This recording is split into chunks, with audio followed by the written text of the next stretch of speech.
You sure are, Wolf. Good morning. Good morning. It's really great to see you again, John. Mm-hmm. And we're here today, Thursday, June 24th, and we're with our guest, John Elliot, and we're here with the Mush Hole Voices. And this is an initiative that began. Well, we started talking about it originally in February when we were planning to have the Mohawk Institute Indian Residential School Survivors join us for our speaker series. And so I'd like to acknowledge all of the wonderful elders, aunties, uncles that joined us on our speaker series back then. Also acknowledge you all at this time. As a nation, we are, learning more about our history together. And I just like to send my love to all of you and your families and the little ones who continue to show up in this time and rise. I guess the truth rises right now in this time. And so hopefully we can continue to come together as a nation and support all of you who sacrificed for us. And so Nyawa for being here, John Elliot, and you are going to be sharing your story with us, your experiences, and I'm honored that you have taken this time to join us as well. All of our relatives that will be joining us today in this time, and also on our YouTube channel to watch the videos at a later date. The reason that we decided to do this was to really support the work. Well, it's not even work, it's just your purpose. What I found is that, all of you have continued to, through your healing journey, share your stories to not only heal each other, but to share it with our nation so that people understand the truths. And I'm just really excited that we have this platform to connect like this. And so, John, please introduce yourself, and I would like to give you that space to share your story with everyone that will be joining us today. Nyawa. Well, I went to the Mush Hole in 1947, September the 7th, the first day. And they signed us in, and me and my brother went down through the school, and we came out to the playroom and come outside, and a bunch of boys around there, and he says, what do you think? I said, well, I don't know. I said, I don't think I'm going to like it. He said, well, let's go. So we took off running. Right, we run about 2 miles to Canesville and come up at Canesville and jumped on the train tracks and hid for home. And we were home in a couple of hours, as it's only 13 miles. And who took us was my grandfather. Had hired a car to take us up there to the Mush Hole. Me and my older brother and my sister next to me. And when we got home there, we was on one side of the river. We lived but where we lived was on the other side of the river. And my grandfather owned the ferry boat that took the cars across the river and everything. And so the guy that he hired there to take us up there, they were still on the other side of the river. They're talking. So we're on the other side hollering and come and get it. So that's when he come over and he started hollering. And then he says, I didn't send you there. He says, the government sent you there. But I was 10 years old. I didn't know what the heck he was talking about. So the next day they had to take us back and stayed. But I still right away, and I never forget my brother. And he was a couple of years older than me, and a bunch of guys run away. And we stayed, a bunch of us, the other younger guys stayed at the school, and we would take them some stuff to eat. And then one day after about 3 or 4 days, they were getting pretty hungry, so they caught a bunch of frogs, and they didn't know how to cook them, I guess, so they all got sick and they had to go back to the school. Uh, but I guess they learned how to cook after that. They get sick from their cooking. But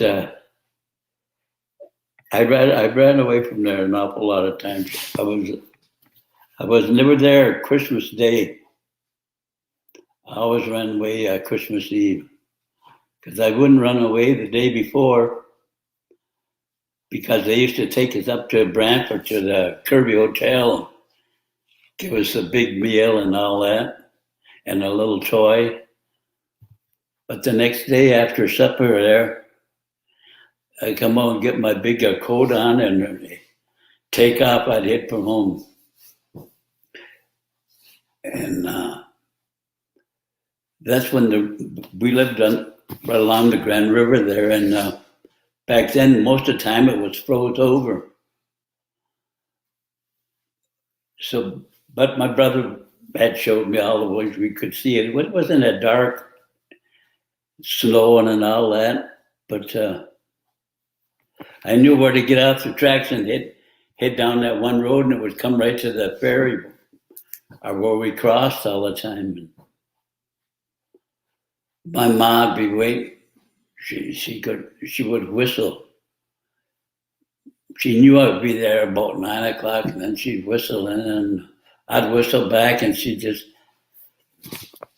say, "Come on across." Because at one time I came and I was walking. There was a hill on that side of the river, and I was walking down the hill. I was warm. I took my gloves off and had my bare hands swinging my arms, and my dog come up and licked my hand behind me.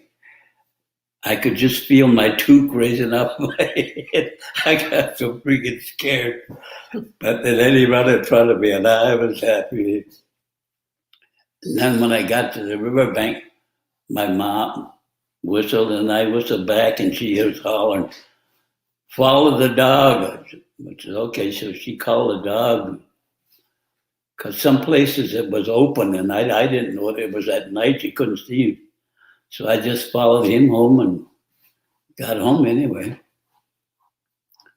And I would stay most of the time at Christmas till after the first of the year, and then I'd go back. Because you always, no matter whether you went back or they caught you, you always got a strapping on the ass. So I knew what I was in for, but I'd only hurt for a little while. And but I spent 5 Christmases there. Not I didn't spend them there, but I was supposed to be there 5 Christmases. And but a lot of times I never went. I was in grade 3 when I went there. I was 10 years old, and when I left 5 years later, I was 15, and then I was in grade 5. That's a lot of times I had to work all day. And that's why I always wondered why they said they sent me there for truancy. Hey, I never went to school when I was there. But they had a big farm anyway, and I used to like to work on the farm. And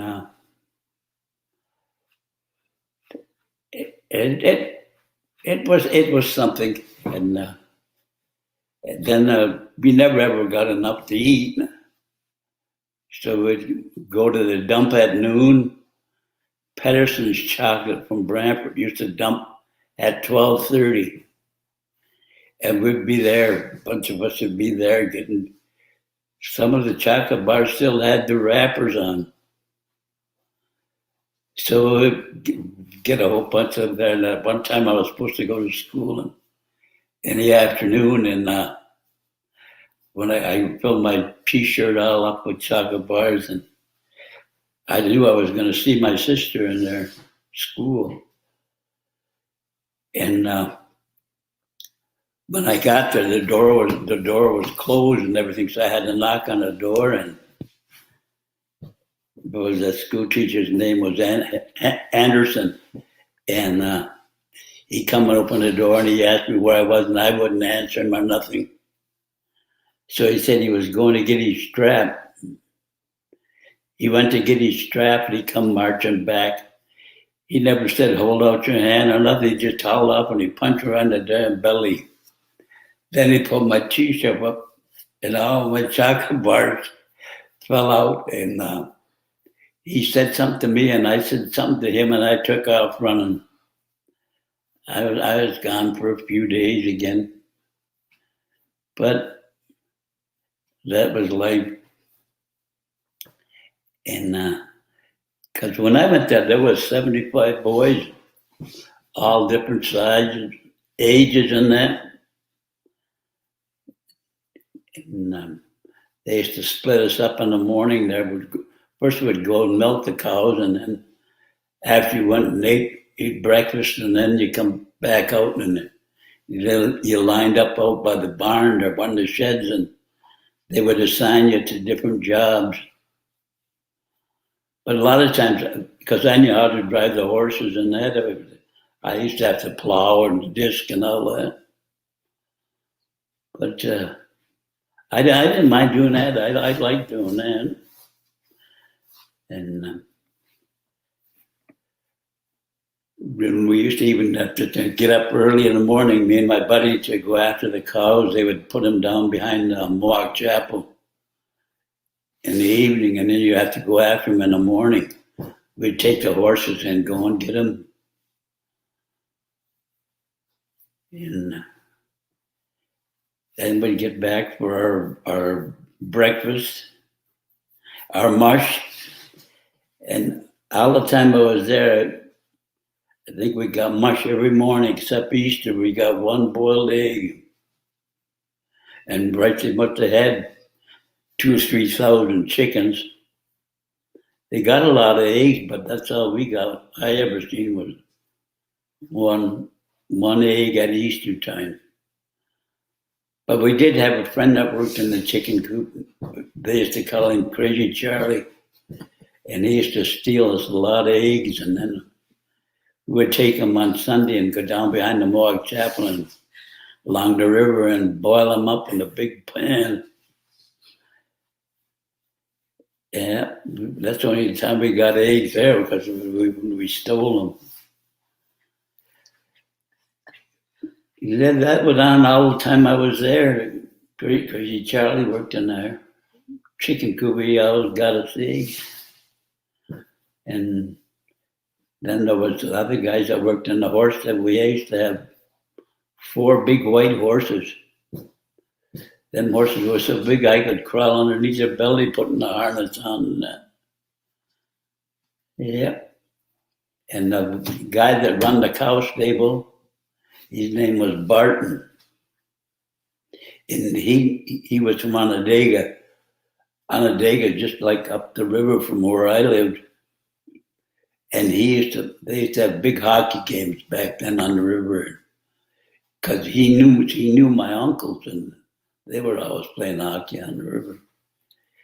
And that one Sunday I didn't go to church, and a bunch of us were in a cow stable riding calves, and I just come by the door, and he opened the farm boss Barton. He opened the door, and I was riding past, and he grabbed me and slapped me side the head, and he smashed my left eardrum. But they took me to Brantford General. I think I was up there for a day or so, and then they washed me all up and sent me back to the school. But my ear never ever got any better. It got worse, I think.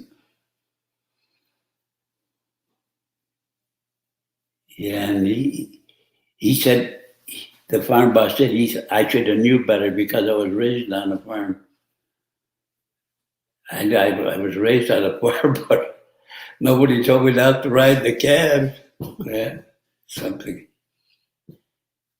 And Yeah, when I went there, we had 30 milking cows, and the first 2 years there, we milked them all by hand. Then they got milking machines, and it took a year or so before they got on to running the machines, how to put the milking machines on the cows and that. And then after you use the milk machine, you had to strip them anyway. So I didn't think it saved that much time, but that's what they used. And then we used to have a big fruit garden too, and then they planted all the carrots and potatoes and rutabagas and turnips, and we'd all have to be weeding them and that. And then when we dug the potatoes, they had a potato digger, and the one that sat on the potato digger, he had the easiest job because he didn't have to be picking them up. And we fight to get on to sit on the seat to run the potato. I never forget, because one time I got pulled off backwards and cut both my damn legs on above my knee on each side. All they put was a big cloth bandage on them, sent me back out in the field. But I had a lot of fun with it. We were all working together and everything. Yeah. And then on the weekend there, they used to have the stairwell went from the basement right up to the top dormitory. And everybody would be in the hallway there waiting to see who was coming up the laneway, see if any of their parents was coming up to see us. That hallway was the warmest place there was anyway, so I'll be stuck in there laughing. See some of the mums would bring some stuff for the kids. Yeah, I know, but the first year we was there, me and my brother, we were looking out the window, and here comes we had the mumps at the time. They had us quarantined. There must have been 50 boys in the second floor dormitory there, and we're all looking out the window on the weekend. And here comes Ma up the lane, she's got 2 bags. By the time we got out of quarantine, that stuff was all gone anyway. We never got to see it, but that second floor dormitory smelled like one big beef oxo cube. As that's how they fed us, was oxo cubes too. But I think I had mumps on one side that time, and a couple of years later I got it on the other side. But they didn't quarantine us that time. There was only a few of us. Mm-hmm. But then they were like, well, that new guy come, we put you in a ring with him, and they had a human ring, and you got in there, and you fought. If he licked you, they'd put somebody else in there, and they'd have to fight him, and he might as well have lost the first time because he was going to get beat by the time the day was over. But that got to be putting you an everyday thing that make you fight down the playroom there. Like somebody your size would throw you in there, and you'd have to fight. They wouldn't let you out. But yeah, you did a lot of fighting. Like my best friend there, he came there a year after I did, and he was the oldest in his family, and he had a younger brother and a younger sister. And when me and him fought, and I forget whether he won that time or not, but we had another fight. The same thing happened. I don't know who won. But the third time we fought, we fought so long, we just got tired and start to laugh. And he became one of my best buddies. Yeah. And I never forget was he had, I think he liked the same girlfriend I did. And he'd go sneak out over the roof. And so then I went out later and he was coming back. So we sat down and he said, "You're too late." He said, "I already kissed her." I said, and I knew he couldn't kiss her because it was bars on the girls' side. He couldn't. And we just sat there and laughed about it. So I told her we'll go back, both come back together, got back in our bunks, and then somebody would be sitting there talking. Well, you want to go to your reservation, or you want to go to mine? Sometimes we'd come down to my place there, and some of the other guys would hear us talking. And it was about 5 or 6 of us. Can I go? Can I go?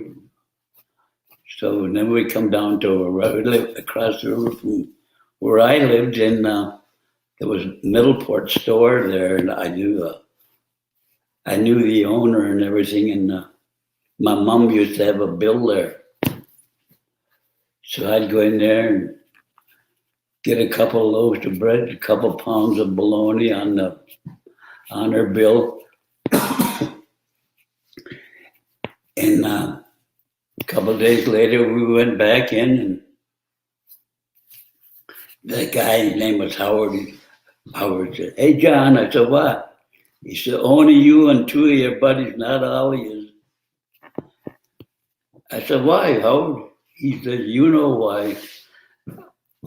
Somebody was putting something in their pocket. And so we got out of the store, and I got my stuff anyway. And I told them, "Guys, don't be taking nothing." I said, "He won't let me put nothing on my mom's bill." I said, "You're putting something." So they didn't put nothing in their pocket after that anyway.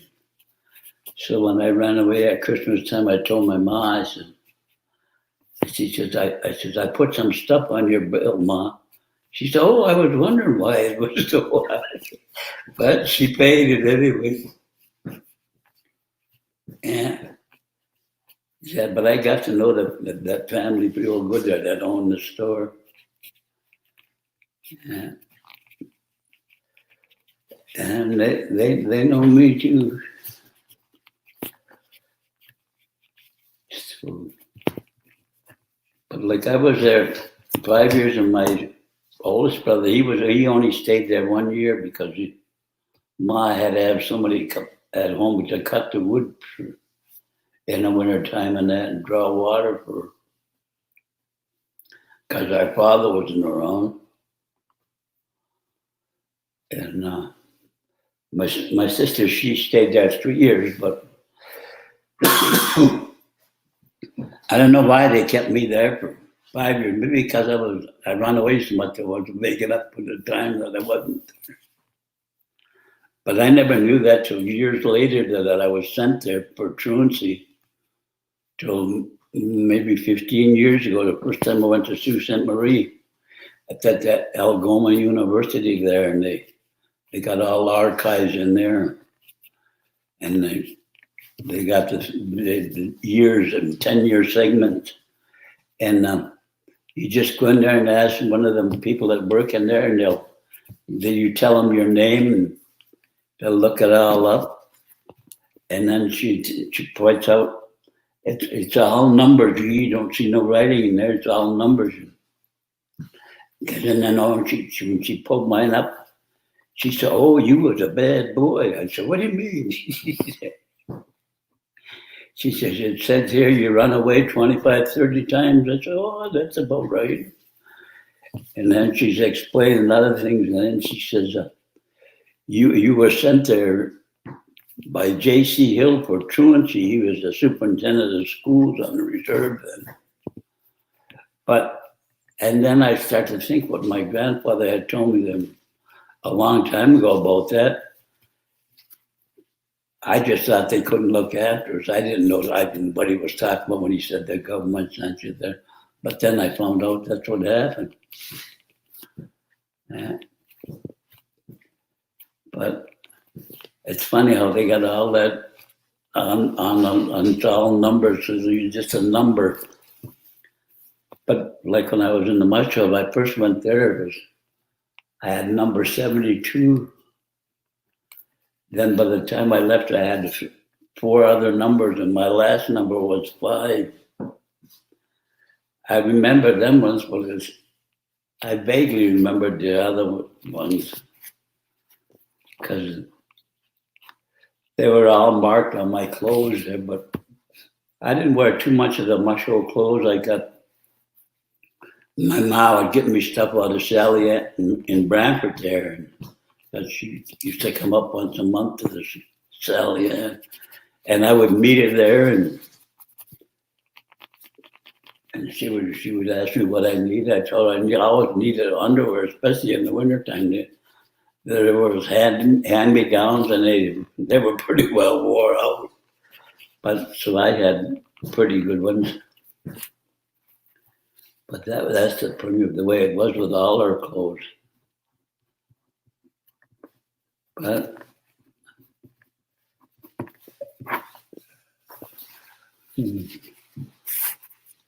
yeah, and then I never forget this one teacher's name. She was an old white-haired lady. She was a white lady, and her name was Mrs. Fry. As I go into school there sometimes, and I put my head down on the desk, and she said, "Oh, John, did you have to go after the cows this morning?" I'd say, "Yeah." She said, "Oh, you can go up to your dormitory." So she was about the best lady there. Yeah, and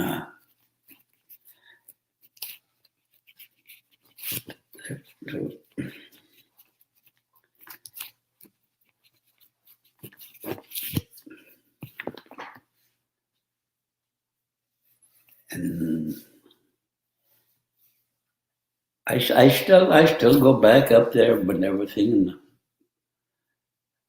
I even went back there when I was working. When I first left there, I went to work, and I was working in Detroit, and I come back on a train to Brantford, and I got off and I went down to Mush Hole. I made sure I had a big pocket full of change because that's what the older guys used to do when they came back to the school. They'd have a big pocket full of change, and they'd throw it out on the floor, and all them little guys would be just fighting for it. So I done the same thing. Yeah. But I went back there a few times after seeing all my friends, and the last year I was there,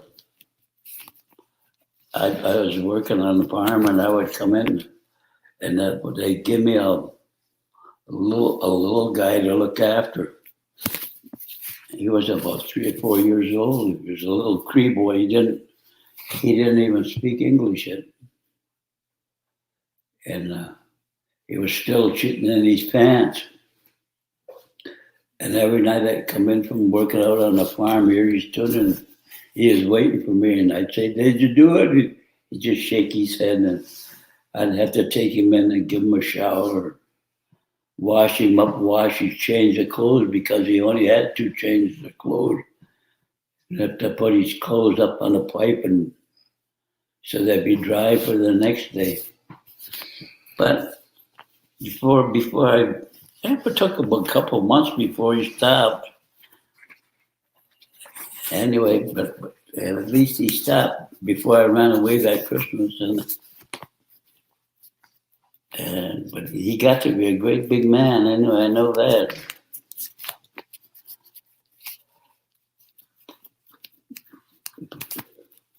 But I don't know whether he liked it. I don't know what he liked getting the shower. The water wasn't even warm. It was cold, but every day he had to get a shower. And that soap was It just feel like it had sand in and that. And I have to wash him and then his clothes too. Yeah, but I take a shower anyway. Been working out all day. Mm-hmm.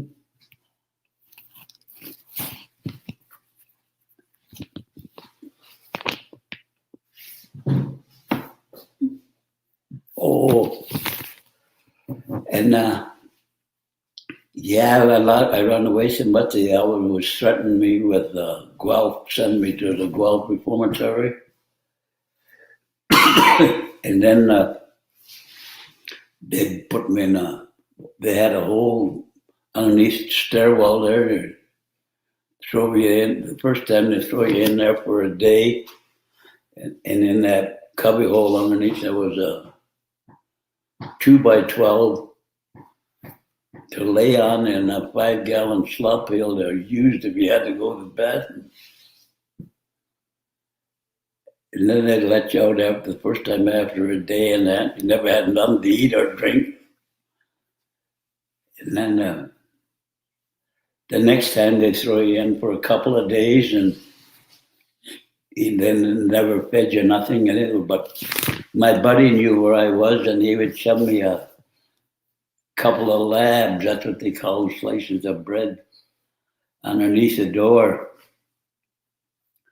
At least I had something to eat anyway. And then when they would throw him in there, I would know where he was because we always knew where one another was. Yeah, he was a great guy.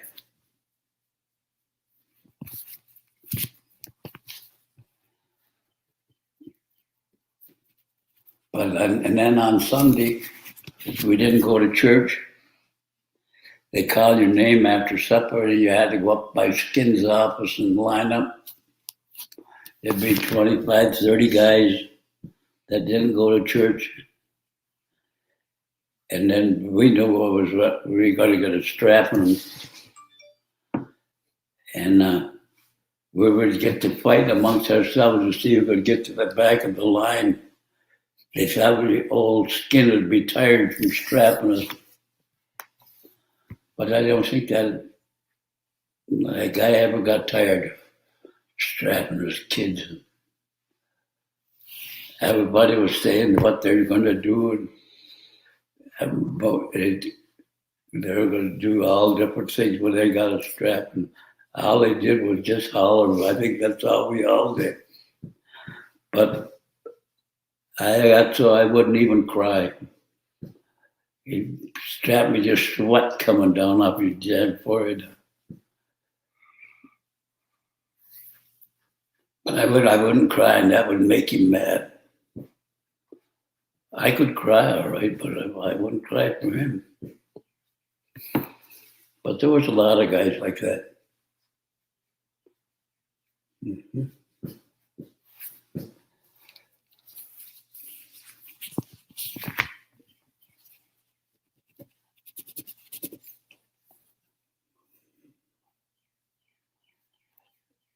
And another time too was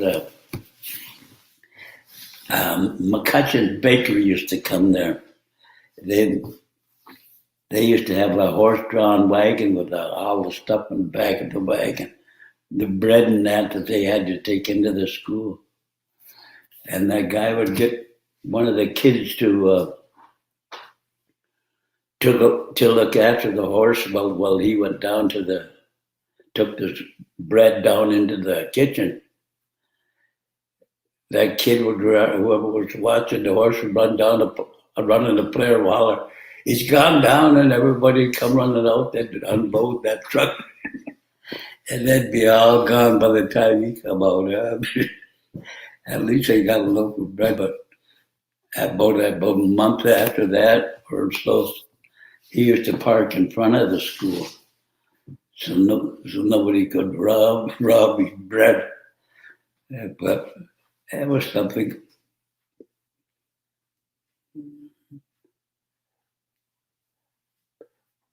But right now there isn't too many guys left that's my age, and But I got one of my friends, we grew up together down on the reserve, and he had two brothers, and I had two brothers. And we used to play together before we even went to the Mush Hole. But then they got sent there. But the oldest boy, me and him was the same age. And he didn't want nothing to do with that place. But me and him, we go for breakfast all the time. It was his turn to buy, and I ordered mush. He said, "You still eat that shit?" I said, "Yeah, I like mush." He said, "Yeah, but I'm buying. You can eat anything you want." I said, "I know you're buying." But I said, "Today I want mush." He couldn't believe that I would eat mush. But he still won't have nothing to do with the place. As I tried to get him to come up there, some of the things they have there, and even his brother won't. He lost his middle brother, Jimmy, but just him and his younger brother. But they're like they were like my friends all my life. But they just don't want nothing to do with the place.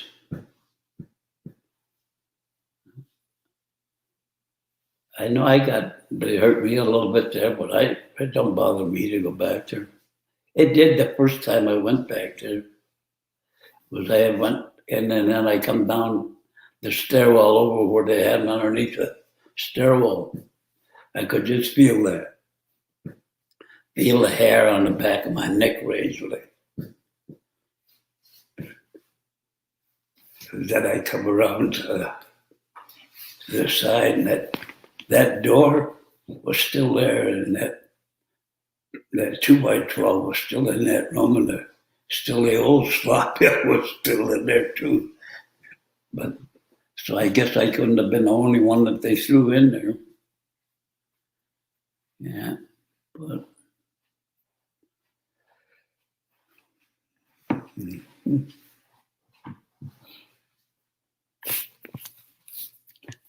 yeah, and then my sister, she was there 3 years when we first went there, and if I was good, I would go over and see her once a month or something like that. But I was never good too many times, so I guess I didn't get to see her that much.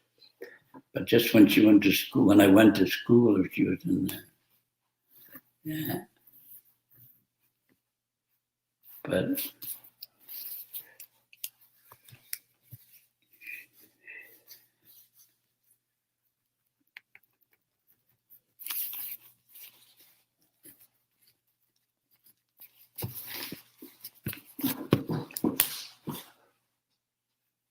Well, they've remodeled it inside now, and I don't think they did a very good job. And because I was a painter all my life, and I never left a job like they left it,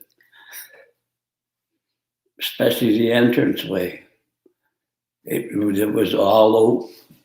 They just put regular boards back in there, and they never even grained to match it up or nothing. They just put them in there. I don't know who they had looking after their job, but I wouldn't accept it.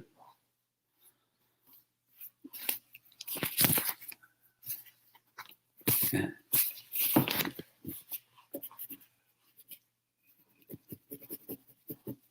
And that was up by the Mohawk Lake the other day there, up to see our old swimming hole, but that water's so dirty. It wasn't like that when we were there. It wasn't that dirty anyway. And that Mohawk Lake, even when it was there at the Mush Hole, one guy got a new pair of skates, and there was a place where it wouldn't freeze, and he said it was maybe about 10 feet long, a couple feet wide. He said he could go so fast, he'd jump right over that. So everybody dared him to go, and he jumped about halfway, and then he got stuck in that stinking mud everywhere. It was cold out, and we had to get some limbs and that and pull him out. I think he run from the Mohawk Lake right back to the school with his skates on. There were no good after that. He took them off. He threw them out. Well, nothing to do with these skates anymore. Yeah.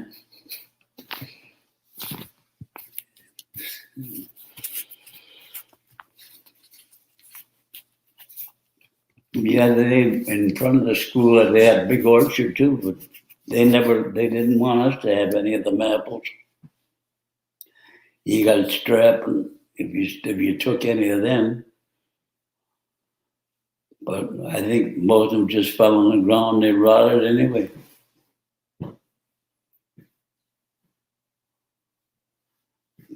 But then there was trees across over in Mohawk Park that had apple trees there, and we knew where they were and all that.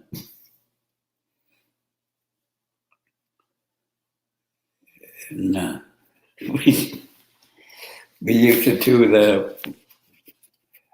they used to have a riding stable down the end of the Mohawk Park there, where you could rent horses and ride them, and they had trails that come up through the Mohawk property and all that. We would see these guys come who would hide in the weeds and jump out, and them horses would throw them off. And then some of our buddies would be down the road further waiting, and they'd catch the horses. We'd ride the hell out of them horses. They would take them halfway back. They knew where they were going. We'd take them halfway back to their barn and let them loose. Yeah, boy, that was something.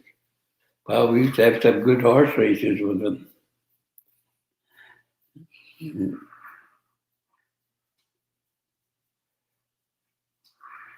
Mm-hmm.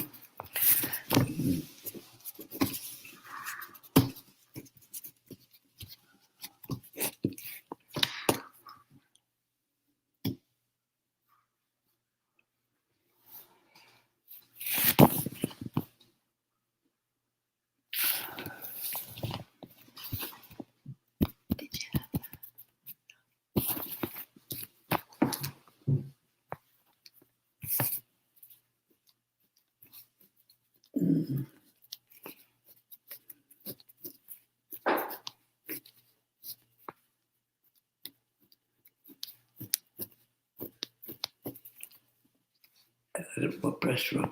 No, that's okay.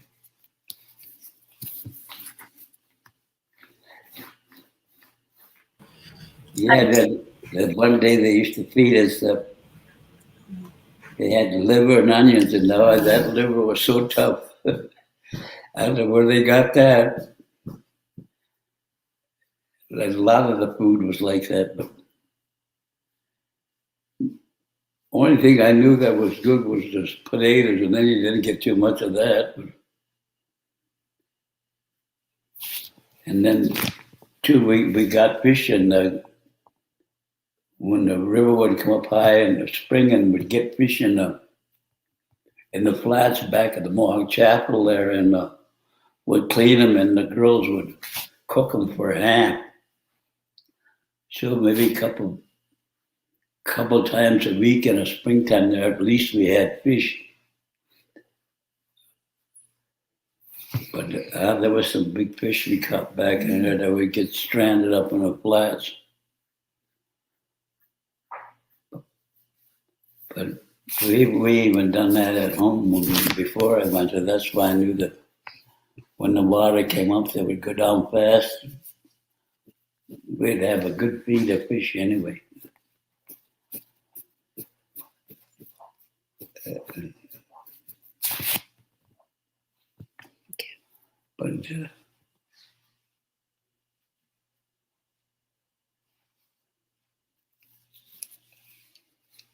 But I forget a lot of the things that it comes to me after.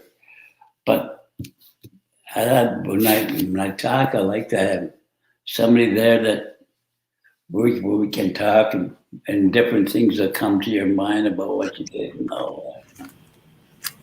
I'm here. I'll talk to you, John. I was just waiting for that opportunity. Okay. I know sometimes it's, it's challenging just to kind of tell your story. I think that, you're right. Cause last week, our guest then too, he was like, he emailed me after. He's like, Jody, I have so much more that I want to tell. And I think that when we did our speaker series, we had a couple of you on, and then it was easy, right? Because it was like, hey, remember that time?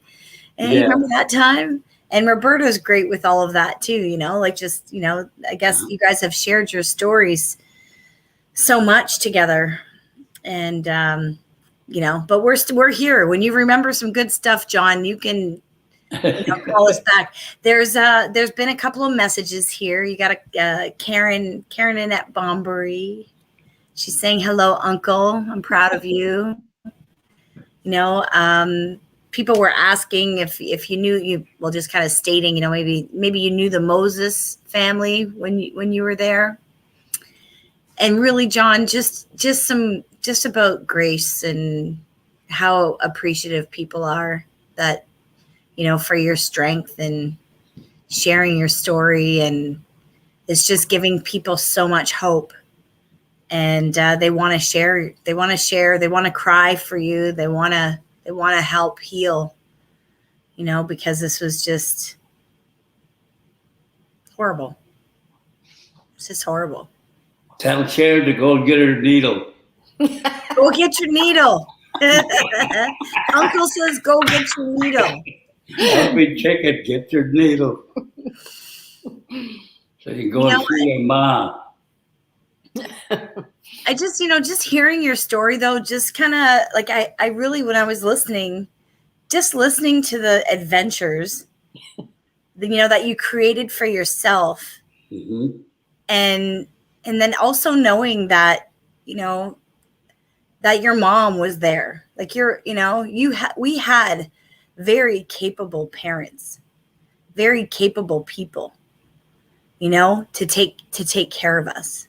And I think this is what what's really hard for people to digest is the beliefs that have been, planted on society about Indigenous people, were not capable enough to take care of children, take care of their families. And, your resilience is just so strong in your storytelling and how it's like a matter of fact. Yeah, this happened to me. But what did you do for a living? So I just want to kind of know, like, after you grew up and you had your family and what have you do? What was your expertise Well, in life? My father didn't look after me when I was young, but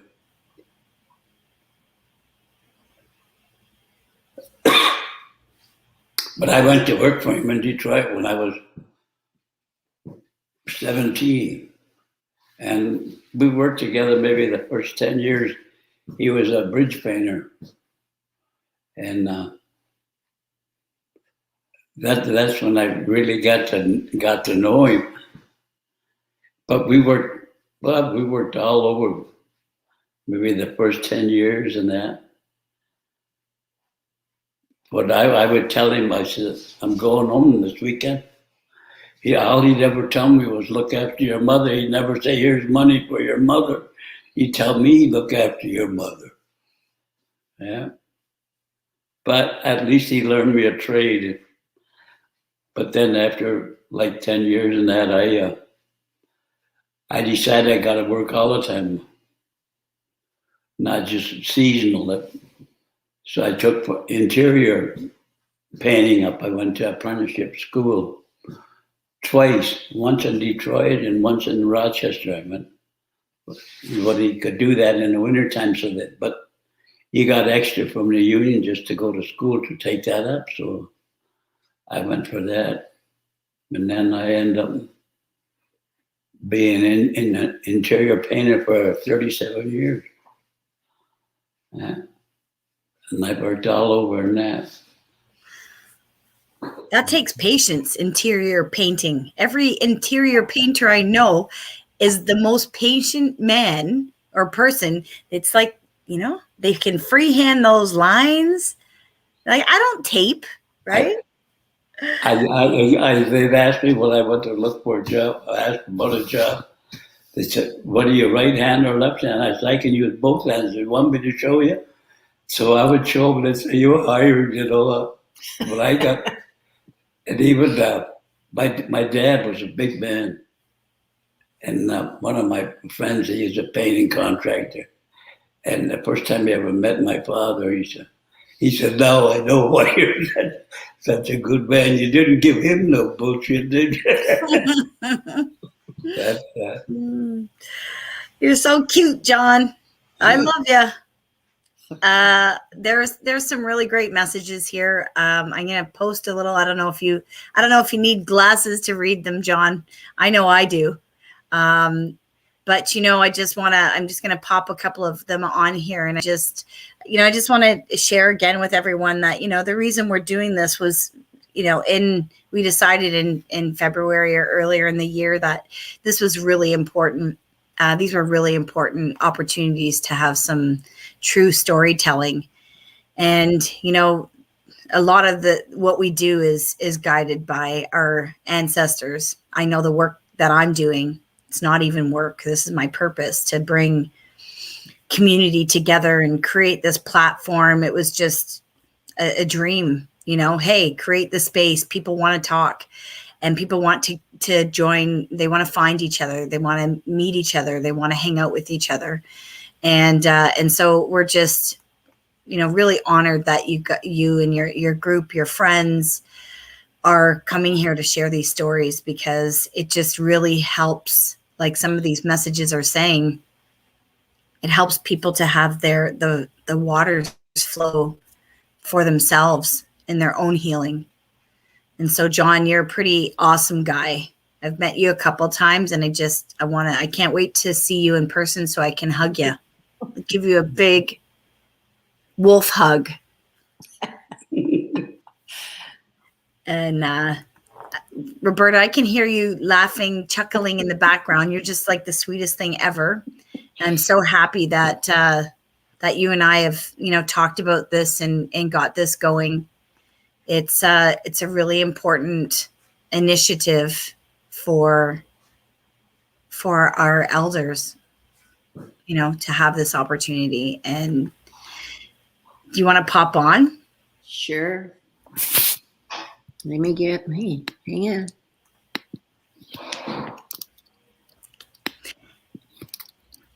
I can see you. You can see me. Yeah, partially anyway. Hi. Hello there. And this is Roberta Hill, and she's just a dynamo. We know that, we started to talk about your park when we first met, and it was like, so, who are you guys? What are you doing? What's society doing to support the survivors, what they want? And so tell us about what you've all been hoping for, praying for. Well, what we have been working at for several years now is that we really want to have the Mohawk Village Memorial Park. We want to have that in our lifetime. And it represents the history of these schools. It will stand for the truth that children were harmed, but it can also be a safe space that people can visit. We don't want to cause more harm. We want people to come and visit when the park is done. We'd like everyone to join in, come and visit, learn the history, share that space with everybody, because it's not meant to be harmful to anybody. We've had enough harm. We don't need any more. What we want to do is leave something behind after we're gone, so that we can say we've left our mark, and honoring the children that went through all these schools. That's what the park's about, is honoring the children. Remember what happened to the children in the residential school, the Mush Hole. I have to, I really respect John. He can make me laugh, but I know like the difficulties it must have been for a little guy to go through all that, and I think, I know what I went through, and I think like these guys are really pretty tough and pretty resilient, to be able to survive all that and take all the punishment that they dish out, and still be able to move forward in their lives, function. Not everybody could, but we're thankful. We're really grateful for people like John that can still have that voice, because so many are lost. So the park is really, really meaningful to us, is that it has to stand. It has to be there so that people will learn what happened. And I've just read the news today, and it's like shocking. 751 more children in just that one school. Is that what the number was? I haven't been. That's what it's got now. 751 at one residential school. Like, this is like, you can't even express how horrible this is. Like, what the heck happened? Why are Indigenous children just put in a grave? What? Somebody has to explain this, And this is only the tip of the iceberg. We're just getting started. So yeah, there's a lot more answers to come. So I thank John and, all the voices. We can represent some of them voices. And I know that a lot of my friends are long gone that were at the Mush Hole, that could have spoken to a lot of things, but we're here. We are the voices. We're still standing. We're here. Hey, John. Yep. We're still here. I think, there's a couple of things that resonated with me, because I heard the news last night, and it was hundreds, whatever that is. And that's, to me, it's like, it's unacceptable. Just one is unacceptable. It's what it's bringing. I want to mention two things. It's understanding. You said those people that haven't been able to live a normal life, right? Mm-hmm. It's that understanding to the rest of the world what and why our Indigenous community is so hurt, right? Our Indigenous people across Canada, when you see them in the streets or, living in poverty, it's because they were set up like that. They were set up for poverty. And, I don't want to soapbox it right now, because sometimes I have this, I know why I'm doing this work, right? I know why I'm having this opportunity to build relationships. I don't think that I've had the opportunity to speak my, real views, because there's purpose every time we get together. And it is for those reasons, to tell people to wake up and understand that the Indigenous people across Canada are in those situations because this government, paid churches, okay, people that, could actually, I don't even want to talk about that, but this is what happened. This is the reality. So erase those beliefs, show up for the people, and do something about it, right? We're going to heal. We're going to talk about it, but this is horrible. So the park, I just know from doing this work with all the elders and creating community and education. And we're in a time right now that it's just, you just got to do it. It's action. So the more you sit and contemplate and, have group with people and say, is this right? Is this not right? There's no time left. We're in a time right now that we are immediate. So your goal as Mohawk Village Memorial Park community members, will say, because you guys want to start, you've started it. The bottom line is get out there on the land. Let's tell people where it is, because I know from the work that we're doing in Halton with everyone is you just show up and they come. Kevin Costner, build it and they will come. It's true. So right now you have an arbor there, right? The land is there calling. Yeah. You don't have it, you have a vision of having it built beautifully, right? With all of the, the designers coming in and the landscapers building that space. But realistically, we just need to go to that land. And I think that that's what we should start doing, Roberta, is we should start inviting people to that space. Let's share with them where they can go, and they'll see and they'll feel the energy of that land, because I think that that's the most important thing. So I'm proposing to you right now that I think like September 30th, we should, because we're running this right up until September 30th. And me, I'm like, hey, Roberta, here's an idea. Let's do it. I think that we should start campaigning to really create something on that date, so that we can put this forward. I think the way things are going right now, Jody, that things are opening up. There are people listening, and we're talking people that, to me, this should have been done. We shouldn't have to beg. We shouldn't have to do anything like that. This is such an important part of this history. And it's right beside the Mush Hole. it's right there beside all the evidence of that building that housed so many horrific, events in kids' lives, So it's right at 184 Mohawk Street. Brantford's the address, but that's our territory. That's Six Nations of the Grand River Territory. And so this park is important. And and I think you're going to hear a lot more within a very short time that we will be getting listened to. Believe me, we will. Yeah. And I think, and I'm very hopeful for that. Because survivors of any school shouldn't have to struggle for commemoration. This is what we want as far as commemoration. There is no way that people, you can ignore us for so long, but our voices are still here and we're going to get listened to, and that's it. We're going to have action somewhere here very soon. I know, I feel it too. You do. I feel it too, Roberta. Come on, we're doing this. So anyone that's watching first, I'd like to just acknowledge everyone that is joining us. Everyone, share. You can go to the Mohawk Village Memorial Park Facebook page, and we're now streaming directly to the page. So if you like that page, it will notify you everything that's happening on their page. So remember to like the Mohawk Village Memorial Park Facebook page and share it every week.